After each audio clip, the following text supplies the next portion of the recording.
director of our Working Up project, and as mentioned earlier, they just recently issued their recommendations and taught Rob the word microsite, which I thought was excellent. Do you know what it is? Neither do I. Okay. And Mike Veselik, who's the manager of the B3P, or is it BP3? B3P? B3P. I will not try to say Building a Better Budget Process Project more than once. Mike's the manager of that, and they are, as Rob said earlier, at a very, very important stage right now, and hopefully the work of that group will influence the work of the Joint Select Committee. So come on up, guys, and you can bring everybody up to speed on what you're doing.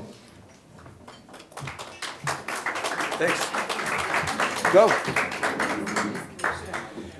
All right, it's great to be here, especially with good news that we have a report, we have a work product after 2 years of toiling away that we are thrilled to share with you, and my main ask is that you share it with other people. So if you hear nothing else from me today, you're gonna see in a second the URL and the hashtag. Blast it out to your list, drop it in newsletters, put it on social. You now have the permission and encouragement to share the Working Up report. So that is the headline. Our working group has been at it for a couple of years. It's been really tough and fun and every other adjective you can imagine. And now we are at the finish line and just getting it out into the world literally this week. So your homework today is to help us do that. Let me step back for a second. I know some of you have heard us talk about this project a lot, and some of you are coming to it for the first time. Mike and I are doing these sort of really brief snapshot updates, so we're not doing a deep dive. I'm going to try to give you a really, really quick high-level overview. We did a long update at the June meeting, so if you are really a groupie for the Working Out project, you could go on the Convergence site and watch the panel that spoke then if you wanted to really get a deep dive. But what I'm going to do is let a couple of our stakeholders actually share via video to give you a sense of the nature of our project. For the last 2 years, we've been grappling with the question, how do we increase economic mobility and opportunity for low-income Americans? Specifically, how do we do that through work? We brought together a table that I think it's correct to say was probably the most diverse table Convergence has ever convened when you think of all of the ways that we measure diversity. It included big employers like Walmart and McDonald's and Hilton and IBM, and those who advocate for workers, including unions and other advocates that we measure diversity, who sometimes take issue with those big employers and sometimes sue them. And they were around a common table along with community college presidents, community-based groups doing job training, philanthropy across many sectors to really think about how do we make work an engine of upward mobility for more people, especially those working in lower wage jobs. We've now come up with a set of recommendations we're thrilled to be sharing this week, which I'm going to get to in a second. But first, we're going to play a quick video that includes two of the stakeholders who represent some of the different perspectives that we had. Our stakeholder who represented Walmart, which is the biggest private employer in the country, and a stakeholder who represented the National Employment Law Project, which advocates for workers, sometimes sues employers when they believe workers have had their overtime stolen, advocates for paid leave and benefits and supports. These two stakeholders were able, through our process, to develop a relationship and some trust, and we're going to let them speak for themselves for a second. Tal, if you want to roll that video, we'll take a look at what they had to say, and then I'll share a little bit more.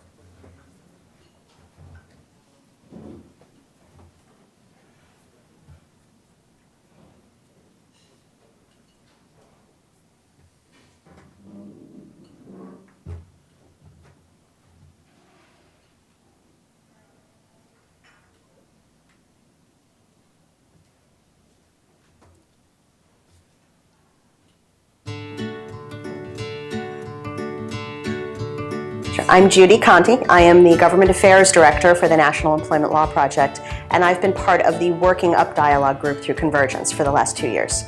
There's probably no employer that more stereotypically embodies what people think of as a bad employer in this country as Walmart. And it's one of those places where it's easy to sort of get into black and white mode. Walmart bad, Costco good. And one of the people at the table was Ellie Bertani. My name is Ellie Bertani. I am Senior Director of Learning Initiatives with Walmart US. I had formed a really strong relationship with a woman named Judy Conti through this process. And she is a workers' rights advocate and what was fascinating was to see that the intent behind our positions was often the same.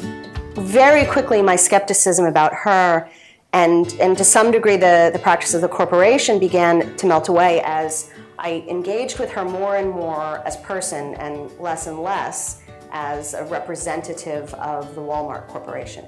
By collaborating, by having this dialogue, we found that there was much more in common that we felt in terms of how workers should be treated, the rights that they should have in the workplace, and the dialogue gave us this ability to be very creative in a safe setting to discuss potential solutions in that space. While still working across what are usually contentious lines, you build that on top of the relationships that you're fostering. I think it makes the kind of results that we're going to be putting in this report possible in a world in which most people would think that agreement between NELP and Walmart would ever be possible.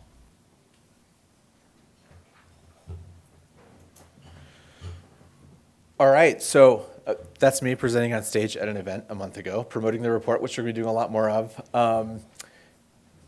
And this is what we want you to do going forward, which is use your social media reach and your footprint to promote this report. This is one of our main funders, the Kellogg Foundation, touting the report maybe just in the last day or so. So let me tell you a little bit about it.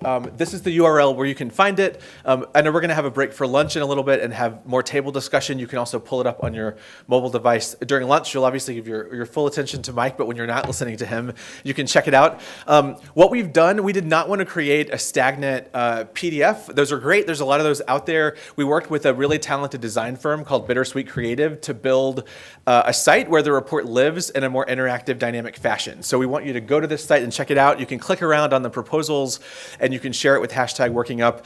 There are ideas around three main areas. One is increasing the basic financial stability for low-income Americans. What are a set of solutions that would sort of stabilize the floor under those who are in the bottom half of the income distribution, who have unstable incomes and who often face a tough time month to month just in survival mode? The second set of strategies is around workforce pathways. This is where our employer partners are really important, having McDonald's and Walmart and others at the table that have a big workforce and said, look, we need skilled workers. How do we build those pipelines, not just for young people, but for older folks whose industry was disrupted or who need to be retrained? This is where our community college partners were really important. So there's a whole set of creative ideas around workforce. And then thirdly, how do we increase access to quality jobs? These were the hard, very contentious discussions around what the minimum wage should be. Are people entitled to paid time off? Are they entitled to know their schedule a day in advance, a week in advance? These are hard questions with very deeply entrenched positions on both sides. It's not a utopia. We didn't solve it all, but we were actually able to find some places where business and labor said, there is some common ground here. And so I encourage you to explore the report and check those out. Our group is calling for a paid leave standard that we believe should exist. We believe that will be a big issue in front of the next Congress and in the next presidential election, probably for both parties. It doesn't make a lot of sense that people that happen to work in professional jobs have paid time off and people that have physically demanding lower wage jobs have no paid time off. And so our group said, business and labor disagree on what the standard should be, and business doesn't want a lot of government mandates, but we as a country should move to a place where we find a way to give people some paid time off. We talked a lot about stabilizing schedules and income for people to have part-time work or gig work that makes their income more volatile, which will continue to be a challenge as people are more mobile. They're less likely to be tied to employer-based healthcare going forward. And so how do we think about stabilizing benefits and supports around people? But we also really thought about what businesses need and the workforce that they need. So you'll see all those perspectives represented in this final work product. So go and check it out. We've been promoting it at conferences. We're going to be doing more of that. I'm just back from an event in Austin, Texas yesterday, where we were in front of the Close It Summit there, and we have more events on the horizon, including the Future of Work event the Atlantic puts on in a couple of weeks in New York, where we'll be sharing as well. Now we're really taking this work into the world. We're excited we've had a really practical impact on the stakeholders at our table.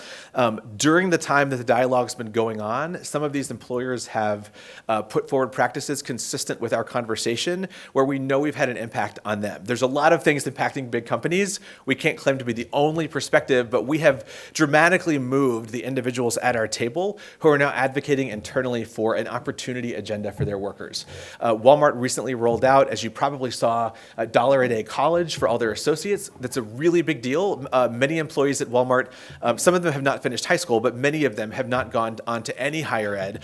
This is a massive way to build ladders upward, not just with four-year degrees, but credentials and certificates that allow people to get better paying jobs in the community they live in. McDonald's made a similar major expansion in their access to higher ed training for their workers as well, just in the last several months. So we're really excited to see that practical impact.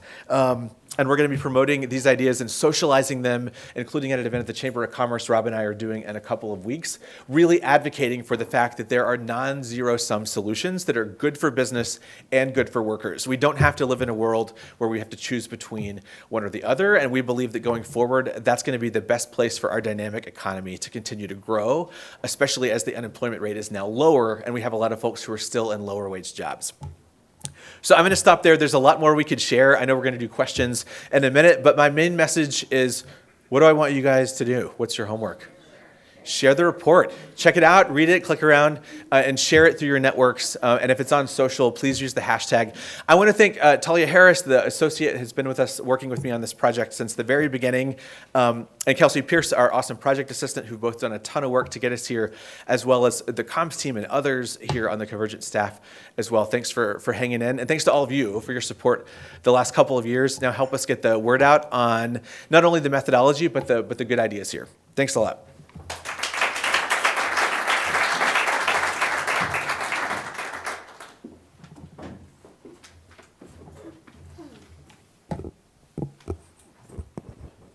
All right, now time for the real reason you all showed up today. So first I want to do a round of thank yous here. Lindsay's here, Matt's here, Stuart's here. Without them, this project wouldn't be possible, without our stakeholders. And also without the work of Frank and the communications team at Convergence and SKDK, the success you're about to hear about would not be possible. And so to catch those of you up to speed that are new, promise only 30 seconds on this. We started this project back in 2015. It began with a series of 4 drill downs to try to see if there were a few themes across where the budget process wasn't working. We then went out and did over 100 interviews around the city, knocking on every door we could and going to people if they said yes, even if they said a maybe, sometimes showing up.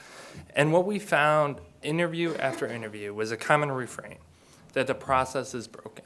It is not working for defense contractors. It is not working for state and local governments. It is not working for nonprofits of all sizes, delivering services directly to its citizens.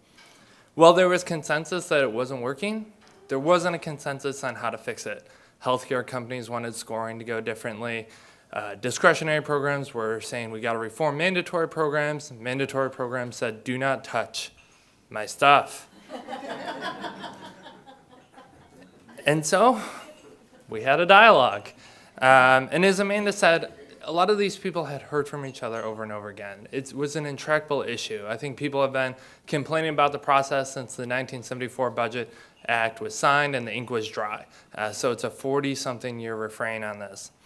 And so during that dialogue phase, we had 14 meetings to define problems, establish principles, surface themes, and eventually reach consensus on a package of 5 proposals that would yield meaningful improvements to the process.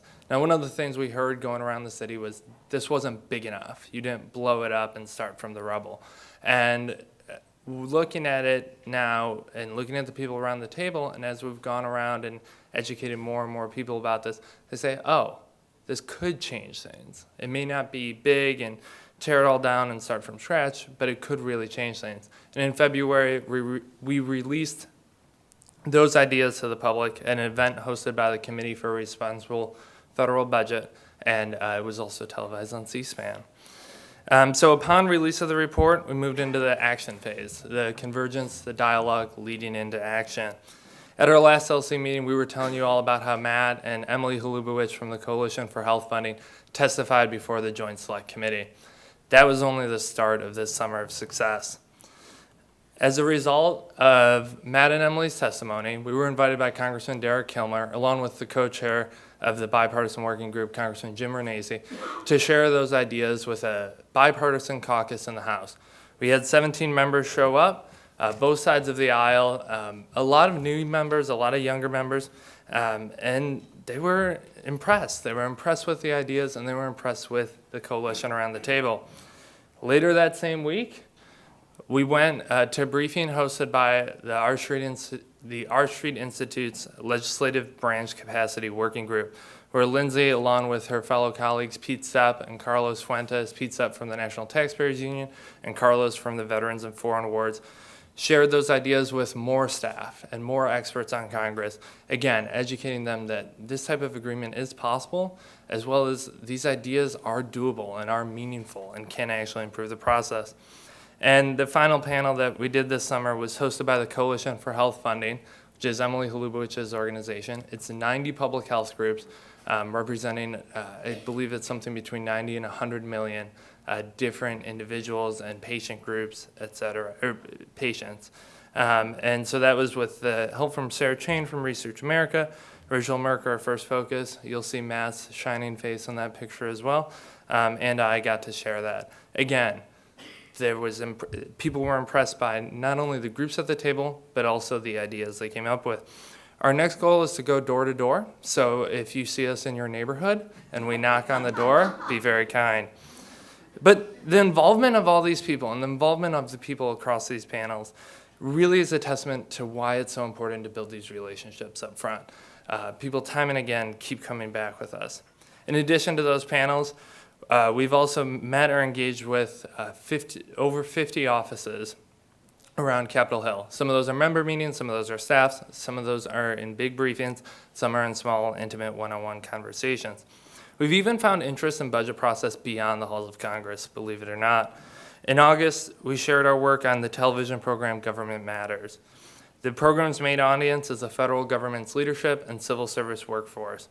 I had the unique good fortune to share the ideas that Matt, Lindsay, Stuart, and their colleagues put together to an ever-expanding audience. And then building on that communication success with the help of SKDK, as Adam mentioned, we hosted the very first Twitter chat that Convergence had done. During this chat, stakeholders engaged with us. We asked them some questions, had them surface ideas, surface things that they had been hearing in our Hill meetings, as well as what they had been hearing beyond that. We also got engagement, as you can see here, from Congressman Derek Kilmer, who has a much farther reach than Convergence does on social media, as well as Congressman Jim Renacci during that Twitter chat, which was a really big deal. And it was big to expand that reach outside of the same people who had been having that conversation. And SKDK tells me that we had 250,000 impressions during this Twitter chat. Even as a millennial, I don't know what an impression is, but 250,000 sounded pretty good. So we continue to use social media as a tool in everything we do. On our panels, we will live tweet those. We will live tweet the committee hearings, engaging repeatedly again and again, letting people know that we are out here doing this work. The most recent achievement of the project was the publication of an op-ed written by Congressman Kilmer and Congressman Jody Arrington, a Republican from Texas, both members of the Joint Select Committee. We worked with our office to help develop the themes of this op-ed, and then they ended up writing it and getting it published in Roll Call, which is a publication widely read by Capitol Hill staff and members. And as Rob mentioned, we brought the group together for a 15th time last Wednesday. 15, it's a lot. During that meeting, they heard from Dan Kennery, the staff director of the Joint Select Committee. He encouraged our group to keep at it, that the committee sees a path forward, they see a way to reach agreement, and he called upon our group to really stick with it. And then after Dan left, stakeholders continued a conversation about what should efforts this fall look like. What should these efforts look like to not only engage the committee, but engage Congress more broadly, as well as engaging the general public, letting them see that budget process isn't about resolutions. It isn't about appropriations numbers or 302B allocations. It's about the real lives of real people on the ground, real people who are waiting for a grant, who are waiting to know that the VA is going to be open, who are waiting to receive their benefits from the government. So as we go forward, that's what we will be doing this fall. And I would like to say one last thank you to all of you. Without the support of Convergence, this project would not be anywhere near where it is today. And also, thank you for your attention on this rather archaic, but like I said, incredibly important topic. Thank you.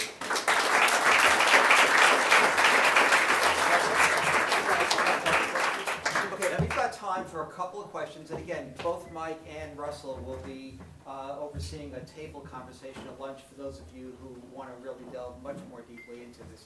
Ron Pollock. Thank you. So I wanted to Stand up, Ron. Here's a microphone. By the way, I knew Rob in preschool.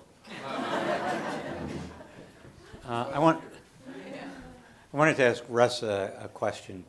Could you break down where you found agreement on the policy side as opposed to private actions by individual corporations on federal policy and state policy? Where did you find common ground?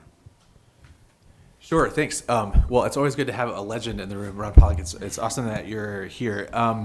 So the theory of the case was always for us that we needed both policy solutions and action across sectors in the private sector especially, right? There's no silver bullet with economic opportunity that's going to suddenly close gaps around our whole country that have been there for decades. On the policy side, some of the ideas to highlight are we do call for access to paid time off or to paid leave, which is something the group would want Congress to enact that currently does not exist in the U.S. And there's a few places that have it at like a municipal level where it's guaranteed. Because it's a consensus process, we didn't decide on how many days that should be. We left that sort of up to Congress, and there were disagreements in the group about how generous that benefit should be. Obviously, we thought that smaller businesses should be exempt from the requirement and that bigger businesses should have to provide it, but we left some of the details there. So that's a big policy lift federally the group is calling for. Expansion of the earned income tax credit is another important one that I think could be enacted at the federal or state level. Many states have an EITC too, so and some of them have been expanding it. So calling for folks without kids to also have access to the EITC, where it largely targets people with children, which is great, but there's a lot of childless adults who are right at the poverty line as well and could use that boost. We also call for a big expansion to access to childcare, which can be done through the private sector through a benefit you simply make available. So we're not dictating the ways that we do it, but the group also said that can be a place for public investment too. We know that lower income workers that are juggling childcare, it makes it very difficult to move up. Just sort of managing, your day can be a Herculean task. Commuting and picking your kids up when you may not have stable or affordable childcare. So those are some places where there's some real policy action we could take alongside the many things that we call for that can be acted on in the private sector and elsewhere. That's great. Thanks, Russell. Take one more question, and Rich Alper.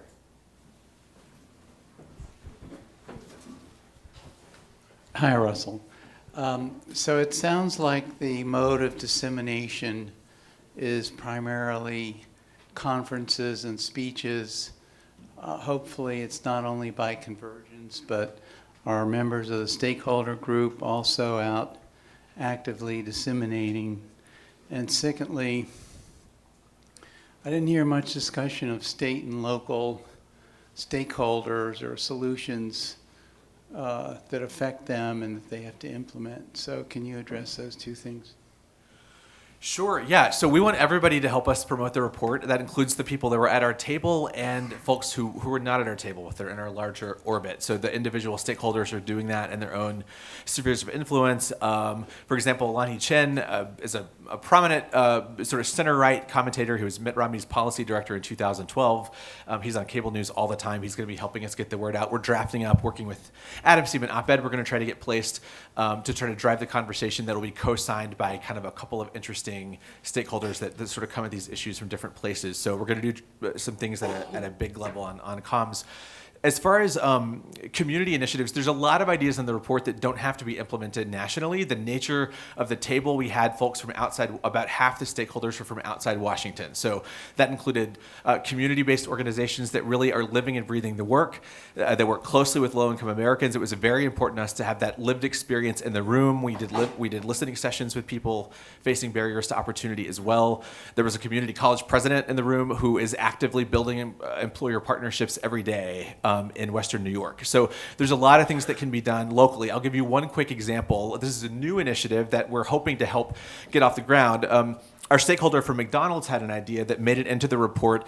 What if we had regional employer networks that partnered to help build talent pipelines and have people with a really clear ladder to move up? So for example, I work at McDonald's in some job there, and McDonald's invests in me and pays for me to get an additional credential that qualifies me to then go to work somewhere else. And they're trying to get this off the ground in a few places, like with an insurance company, for example. So the frontline worker at McDonald's, over the course of 3 or 6 or 9 or 12 months, goes to the community college or perhaps does online learning and gets a certificate that qualifies them to go work for the insurance company in the same region. McDonald's is investing that person knowing they're going to lose them, right? Which feels a little bit counterintuitive. And we think this is a pretty revolutionary idea because the notion is you keep that person at McDonald's longer than you would have. They're more engaged, they're more productive. Your turnover is actually reduced, even though in the long term, you're going to lose them. As you can imagine, employees in fast food restaurants turn over at a very high rate. Those are tough jobs. They really sort of grind through people. And so this is a way to sort of stabilize employment, even though in the longer term they would lose that worker. It builds a career ladder for them. And the belief is that that investment, even though it includes some dollars from the corporate partner, more than pays for itself and the benefit to both the business and the worker. So that's an idea they are literally pitching to communities right now to try and launch. We're going to help them beat the drum on that and get the word out. We think that could be a really big deal because that would mean businesses across sectors are in conversation about the workforce they need. And that's a conversation we could have now that the unemployment rate is lower, right? We're not in a situation where lots of people are sitting around without jobs. The market's gotten a lot tighter, which now allows employers to sort of compete for workers in a different way and build some of these pathways. So that's a really clear example of a local initiative that we'll be encouraging many of our partners to hopefully take up and pilot. That's great. Thank you, guys.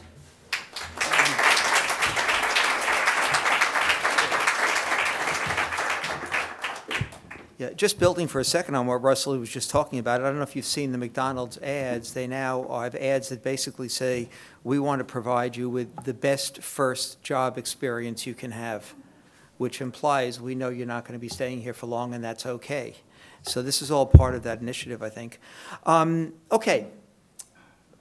There is another way. Let me, before I launch into the special campaign that Rob referenced earlier today, I just want to introduce a few people. I'm delighted that I have a team of co-chairs for the special campaign. Linda Laurel, who joined the board recently from Houston. Linda, you can just raise your hand. You'll hear from Linda in a couple of minutes. And Kelly Johnston, who has, of course, been part of Convergence since before Rob thought of Convergence. Doesn't go back as far as Ron Pollock, but they go back many, many years. They're my co-chairs, and I also want to make sure everybody here understands the role that Duzi Casada is playing. Duzi, as you know, and this is unique to a nonprofit. I've worked with a lot of nonprofits for many years. Duzi is the only leadership member of a nonprofit that has the title Head of Finance and Fund Development. So she helps us bring in the money and then prevents us from spending it. And Duzi plays an extraordinary role at Convergence, as many of you know, and it is unusual to have somebody who can wear both those hats successfully. And I also want to introduce our partner in all this, Kathleen Lair. Kathleen is over here, and you'll be hearing from her in a couple minutes. Kathleen is a principal of Kathleen Lear and Associates, and she's been just an incredible source of sophisticated guidance and wisdom as Convergence has upped its game and become really a much more contemporary fundraising organization. And Kathleen has challenged us, she's given us great ideas, and has really moved our game forward very, very quickly in the last, I'd say 9 months or so. So you'll hear more from Kathleen, and she's been just an incredible partner in this process. So let me talk to you about what we mean by there is another way. This is a special campaign, and let me tell you why we're doing it now. That's called Move the Slide. Guys, I have it. Okay. I already said this. All right. We've already demonstrated that our process works. All right. There is proof of concept out there. And dialogue leading to action can achieve results. Sometimes we don't always tell the story probably as well as we should about all that we've achieved in terms of impact and outcomes. But we have proof of concept, and the results have been just extraordinary. Rob talked earlier about the tremendous divide we have in the country right now and the need to empower people to come together more effectively across differences. And the time is now. And Rob used the phrase, I think, earlier, that this is our moment. And it truly is, and that's why we're launching the campaign now. We talked also earlier about our strategic plan and what we're hoping to do over the next 3 years. And the process of building this plan was really, as robust and systematic as any nonprofit I've ever seen over the years. We engaged not only internal people, but external people, funders. We engaged people who've expressed an interest and a passion for what we do in the process of helping us think it through. People like John Gruber from Einhorn and others really helped us look at this and say, hey, is this what is possible? Are you being bold enough? And the plan is a bold one. We want to launch 4 to 5 new projects over the next 3 years.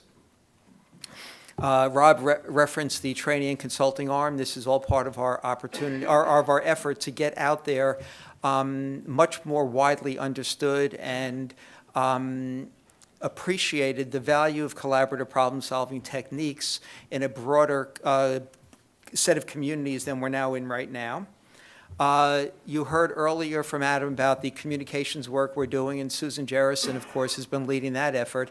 We've got a lot more visibility than we did 12, 18 months ago now, but we don't have nearly the visibility that the power of this idea and the results that we've achieved should have. Not even close. And that takes resources to do that. Finally, we need to grow a reserve. Most nonprofits try to have somewhere between 3 to 6 months of their annual operating budget in reserve. And I'm very pleased to say Convergence now has $11 in reserve. No, actually, that's what I added to it today, Rob. We actually, through a generous gift from Maya Kristen, who's been one of our greatest supporters and funders for many years, because of Maya's generosity, we took about $55,000 of her last gift to Convergence to start a reserve. So it's peanuts, but we now have a stake in the ground which says we're serious about building financial security for this organization going forward, and we have every expectation that the money we raise in part through the special campaign will help build that reserve. And that's our commitment, is that some of that money go into that. What are we looking for? We are hoping to raise $2.5 million on top of our annual fundraising goals by the end of next year. So we've got about 14, 15 months to do this. And for those of you who don't remember, Convergence's annual budget is, $4 million and change this year, about 4.3, 4.4, somewhere around there. But we really want to raise that $2.5 million. And again, we think there is another way, and we think the moment is now to go try to raise that money. And before I talk about a little bit about why I personally got involved in Convergence, and then ask Linda and Kelly a little later on today to talk about their involvement, I've got some really good news. In the silent, or at least actually it wasn't silent, it was sort of quiet. In the quiet phase of the campaign, we've now raised about $400,000 already, and that is just from board members and former board member.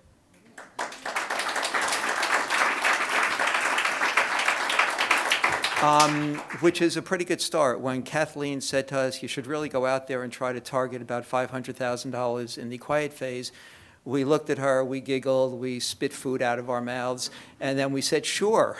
And we still haven't heard from 3 or 4 people that we're waiting to hear from. So we will be, quite a bit over $400,000 before this is officially launched, and that is as of today. So we're absolutely delighted about that.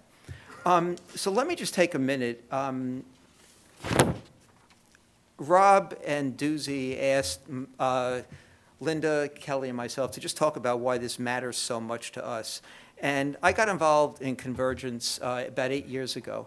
Dave Lipsky, a former Convergence board member who actually was my PhD advisor many years ago, said, I'm on the board of this organization. It's a nascent organization. They're doing interesting stuff. The guy who founded it is going to come talk in New York. Why don't you come to the dinner? And since I trust Dave totally, I said, sure. And I went to the dinner. Rob was deeply disappointed because Dave said something about a rich person will be there. So Rob did a really terrific presentation on a very serious note, and I bought in, and I went up to him afterwards and made what is the largest mistake of my life, but also one of the things I'm most pleased I ever did, which is I said, I'll write a check to you, but more importantly, I'll make myself available to do pro bono consulting to help you build this thing, which at the time was about this big. And a good idea, but no real money to speak of, no scale or anything like that. And what drew me in was the elegance and power of the Convergence vision. And I just want to emphasize that for all of you as we ask you to take our message out there. It's very, very simple. It's getting people to work together across differences. And it's about action, it's about change. It's about building relationships, but not just for the sake of building relationships, for the sake of really having a significant impact on a seemingly intractable issue of national importance. Now think a little bit, for those of you who've been here before and those of you who are newer, over the last 8 or 9 years, just pull back and, we report these things as if they're just like these simple things that we do. Economic mobility, incarceration, nutrition and wellness, the really simple one we took on early on about U.S.-Pakistan relations, all right? The federal budget process, healthcare, we finished one and we're doing 2 other healthcare projects now. Financing for long-term care. And we're looking at projects like gun violence and affordable housing. And as Rob said, we're getting requests literally every week. And we do this on not a lot of money.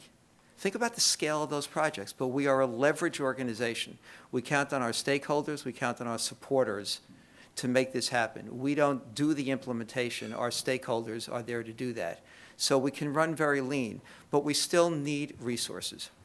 And I've been chair now for, as Rob said earlier, about 5.5 or 6 years.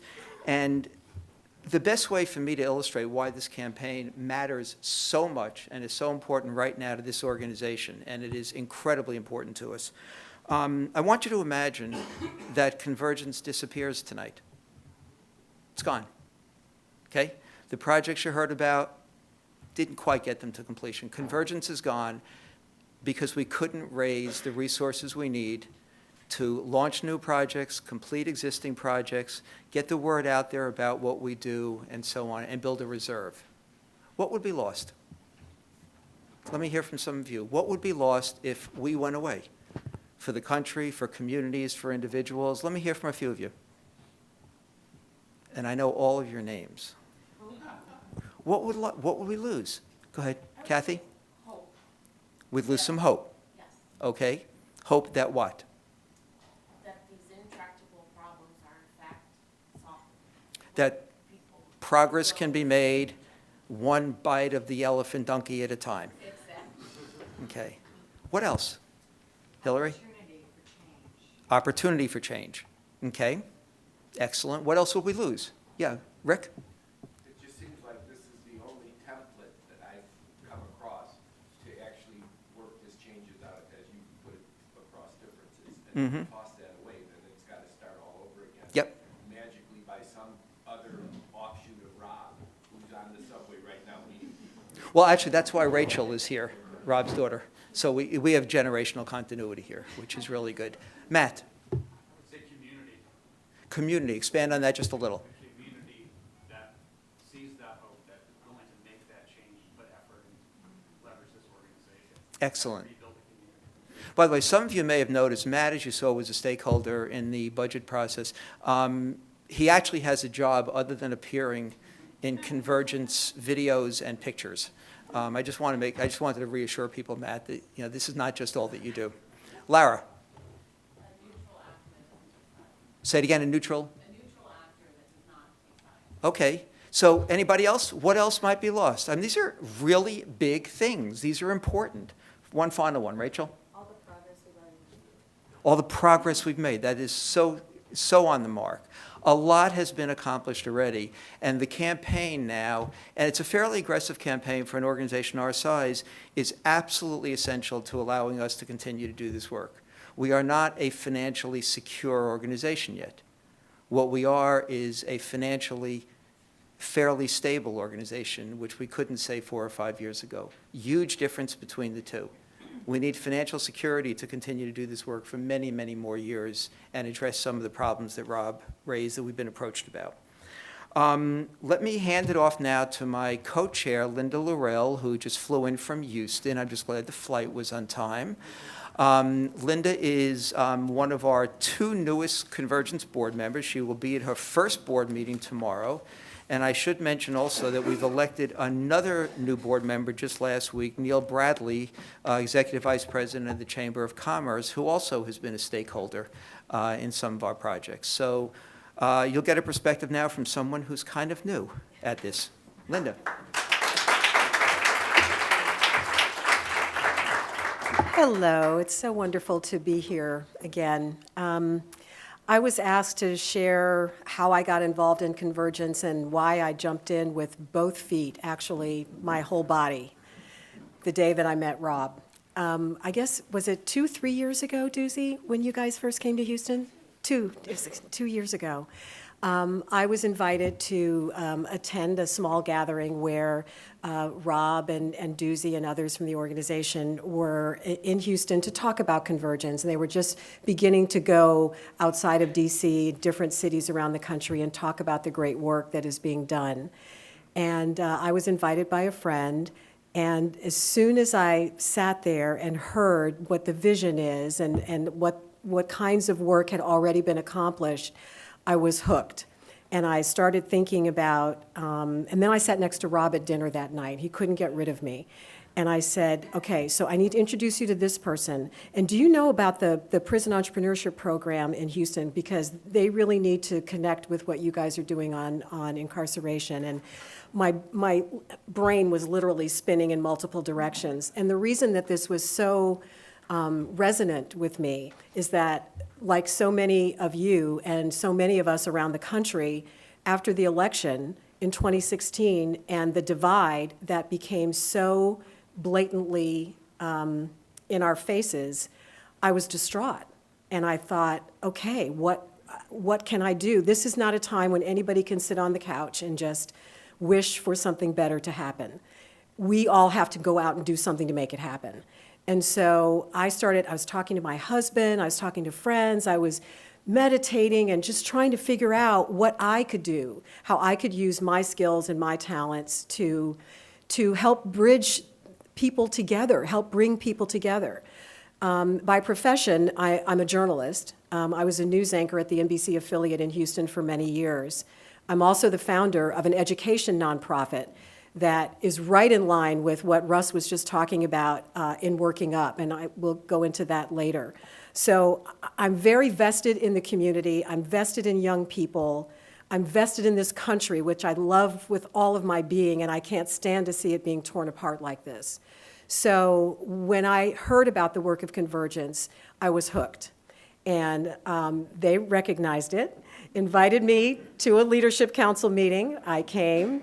Then they invited me to another one, and then they invited me to lead a panel discussion in San Francisco, and then the board word started coming around, and really didn't have to twist my arm at all to ask me to join the board. And then in the next breath, and would you be the co-chair of our special campaign? I'm like, yes.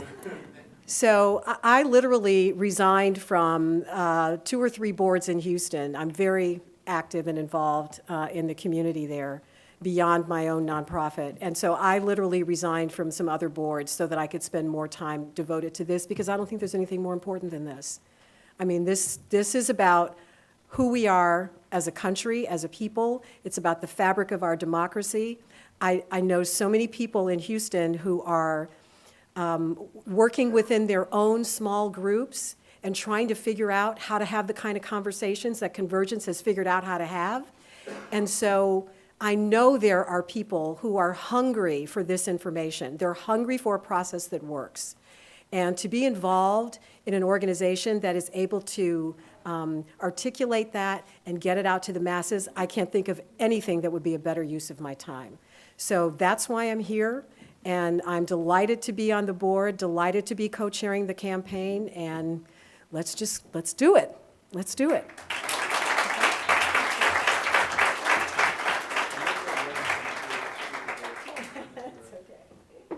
Okay, I'm going to bring out Kathleen Lair for a few minutes, and then Kelly Johnston will have some concluding comments here. Kathleen, as I said, has been instrumental in shaping this campaign and frankly, getting us to feel confident enough that we could actually go do it.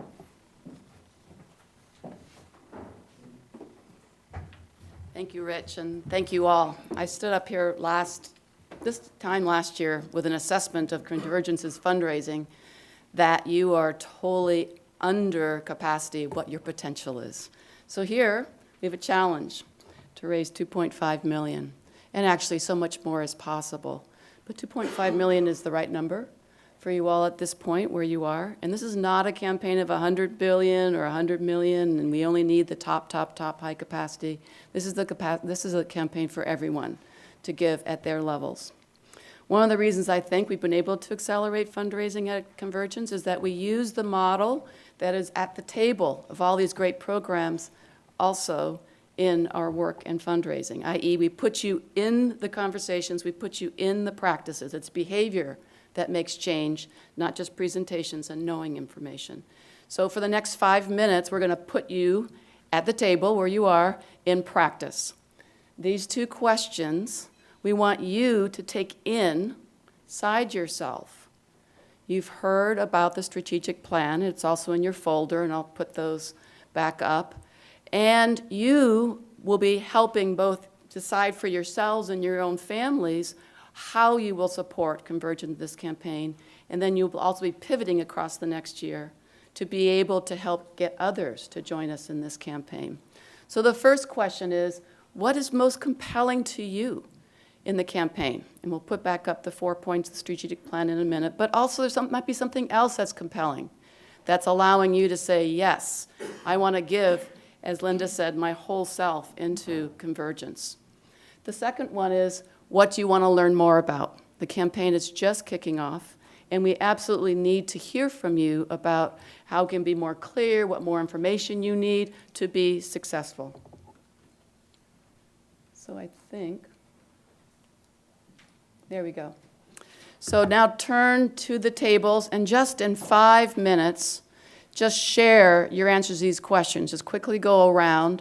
Choose one recorder, just someone to jot notes. Nothing formal, we're not going to pick these up, because we're going to have you also present out. We want to hear from all of you for another few minutes after this. But starting now, take 5 minutes and talk.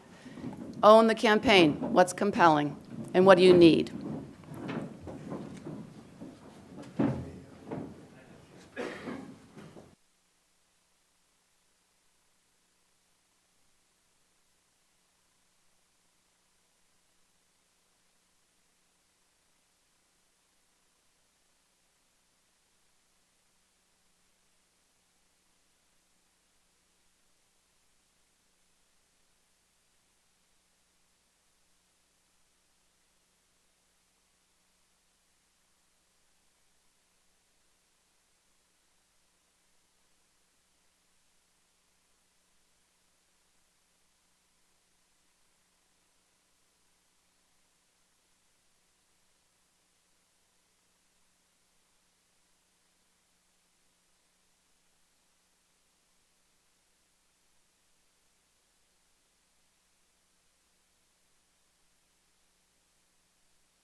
Just take a couple more minutes and then we'll close.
Okay, wrap up this last conversation, the last sentence.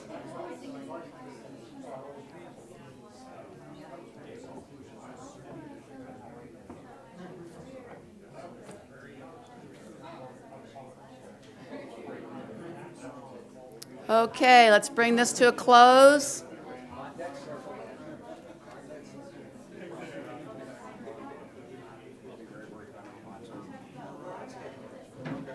We're going to give you a chance later this afternoon to continue a conversation around your roles and support of Convergence. But for now, just before we bring Kelly up, we want to hear just a few of the ideas, commitments, resonance that came up. What was the most compelling or resonant for you about this campaign? And what do you need to learn more? And I'm happy to take both questions, and the team can take down the notes. We make sure we capture this. So which table wants to start? And then we'll just go around. I'll call on, great, thank you. So our table talked, really zeroed in on the idea of the multiplier, that the work through the projects is great and it's a great starting point, but the multiplier is a way to do it in smaller bites and smaller chunks around the country or in different communities. Also spoke a little bit about the reserve and the idea of an ability to weather those storms and have some money to do the things that Convergence is trying to do that it's hard to raise money for. Thank you, Mike. We'll take a couple more tables. Who else wants to speak? Yes. Thanks, Rachel. I always get voluntold to do this. One of the compelling things was the small size of the campaign was pointed out that it means that each donor can actually have an impact. And that makes it appealing, and especially for the amount of work that goes into it, small money, big output is good. And also that the training and consulting arm, we were excited that it would mean that the intellectual property of Convergence could actually get out there and make a difference and also bring in money. The questions people wanted to know more about is one of the 4 things was launching 4 to 5 new projects, which is probably different than executing 4 to 5 new projects. So what that money actually goes to. Yes. So maybe explaining the assessment phase that Convergence does. Beautiful. And then if there are any specifics of the training and consulting that can be shared. And finally, how, one member specifically, but I assume it applies to many, how we can leverage our current relationships and networks in order to get them involved, and besides just monetary contributions, but also the connections. Great, and whoever said that was not paid. You're going to be doing that this afternoon. But excellent point. How do we do this? It's not just these people in the room. Just one more table, and then we'll close. Anyone else want to speak? Somewhat of a hand, okay. Frank, do you want to do it? So I took notes, but we had a lot about the training arm and hearing more about the Convergence Way. So the fact that Convergence has a unique way to facilitate conversations and how that the training will hopefully be able to bring that to other groups with community involvement and just discussions in general about politics. But also talking about how the organization kind of is good at bringing together multiple issues and multiple people in a professional way, and how we can continue to lead through action and broaden our research on existing projects and future projects as well. That's great. Thank you all. There's so much more at the tables, I know. Keep the conversation going, but we really appreciate it, and we want to have our third co-chair speak.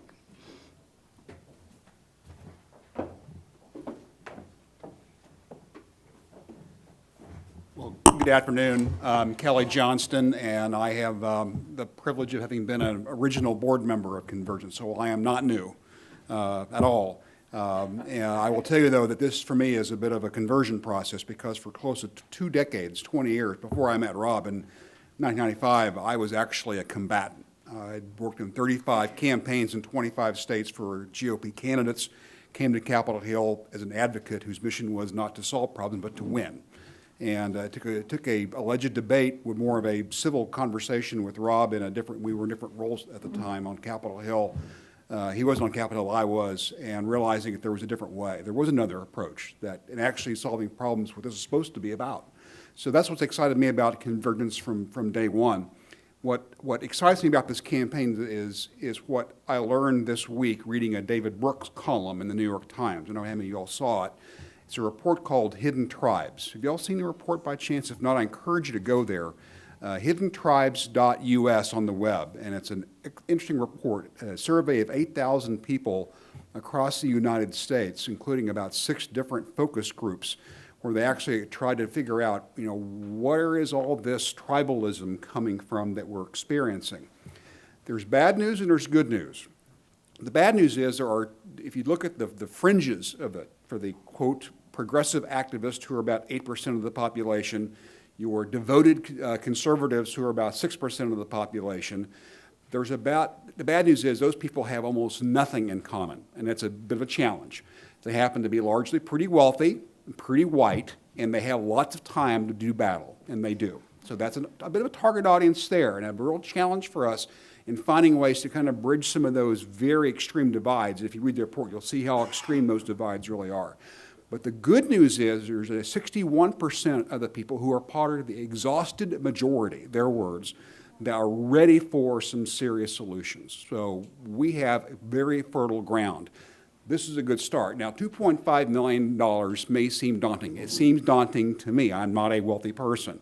But I also note this week a story that we have already reached in this 2018 election cycle, just for federal campaigns, U.S. House, U.S. Senate, the $1 billion mark being spent on campaigns. So I know it's there. That's why I'm excited. Mr. Chairman, thank you. Thank you, Kelly.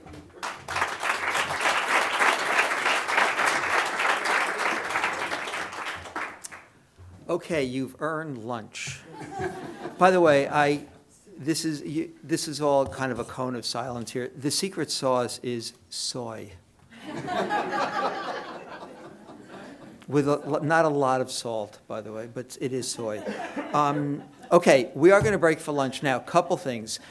In the room in the back, we've set up 2 tables, one for the budget project and the other for the economic mobility project. So those of you who are interested in talking further with Mike and with Russell, please, feel free to have your lunch over there.